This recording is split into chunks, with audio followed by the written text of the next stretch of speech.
দিন যতই গড়াচ্ছে তাপমাত্রা ততই বাড়ছে। তীব্র গরমে পথচারী ও কর্মব্যস্ত মানুষ হাঁপিয়ে উঠছেন।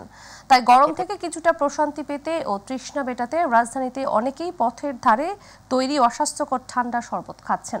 বিশেষজ্ঞ চিকিৎসকদের মতে কেমিক্যাল মেশানো ঠান্ডা শরবত খেয়ে যে কোনো মুহূর্তে ডায়রিয়ায় আক্রান্ত হওয়ার পাশাপাশি অজ্ঞান হয়ে যাওয়ার আশঙ্কা রয়েছে। ঝুঁকি রয়েছে হেপাটাইটিস এবং টাইফয়েডেরও। ইউসুফ আলীর বিশেষ রিপোর্ট। চলমান তাপপ্রবাহে জনজীবন অনেকটাই বিপর্যস্ত। তাপমাত্রা বাড়ায় গরমে ক্লান্ত পথিক ও রাস্তায় কর্মব্যস্ত মানুষ। গরম থেকে কিছুটা স্বস্তি পেতে দাবদাহের মাঝে পান করছেন লেবু ও বেল সহ নানা ধরনের ফলের শরবত।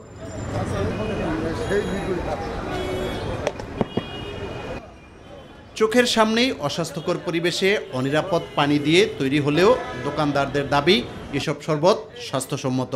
ফিল্টার পানি ব্যবহার করি। কোন কোম্পানির ফিল্টার পানি তা তো জানি না, কোম্পানিতে দেওয়া যায়। কোন পানি দিয়ে তৈরি এটা যদি আমি দেখতাম তাহলে তো আপনি আমার প্রশ্নটা করতেন না। এখন জানি যে বাইতুল মোকাররমের পশ্চিম সাইডে ওই গেটে ভালো পাওয়া যায়, ওখান থেকে আইনা ব্যবহার করা হয়। চিনি দেই, চ্যানেল দেই, বরফ দেই, লেবু দেই, বিট লবণ দেই। দোকানদারের কথা বিশ্বাস করে পথচারীরা নির্বিঘ্নে পান করছেন নানা ধরনের শরবত। ভালো লাগছে, খাইছি, ভালো লাগছে, ঠান্ডা, ভালো গলার চেষ্টা মিটাই। ওর কাছে আমি জিজ্ঞেস করে নিলাম প্রথমেই, ও বললো যে না, এটা ফিল্টার পানি। এটা স্বাস্থ্যকর অবশ্যই না, তারপরও এখন রাস্তাঘাটে আর কি পাওয়া যায়, তৃপ্তি নেওয়ার জন্য এটা খাওয়া, আর কিছুই না। রাস্তাঘাটে যেসব খাবার তৈরি হয় এইসব আমাদের খাওয়া উচিত নয়। এইসবের মধ্যে কেমিক্যাল বা অন্য কিছু দিয়ে তৈরি করা হয়। আপনার মাধ্যমে সবাইকে সাজেস্ট করবো যে সবাই যেন বরফ ছাড়া খায়। বরফটা স্বাস্থ্যের জন্য খুবই ক্ষতিকর। বিশেষজ্ঞ চিকিৎসকের মতে খোলামেলা পরিবেশে তৈরি শরবত ও পানীয় উপকারের চেয়ে ক্ষতি বেশি করতে পারে। যখন এই গরমের মধ্যে কেউ অতিরিক্ত ঠান্ডা পানি খুব দ্রুত খায়, এটা কিন্তু স্বাস্থ্যকর নয়।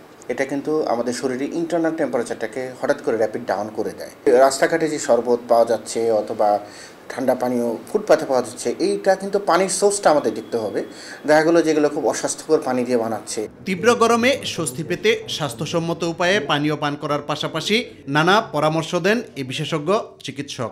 বারবার মুখে পানি দেওয়া, একটা ভিজা রুমাল রাখা যেটা শরীরে স্পঞ্জিং করা, আর পানি আপনি দরকার বোধে রাস্তার পানি না খেয়ে, অস্বাস্থ্যকর পানি না খেয়ে আপনি যখন একটা দোকান থেকে মিনারেল ওয়াটার নিলেন যখন আপনি ফুটপাথে থাকবেন। ইউসুফ আলী, মাই টিভি, ঢাকা।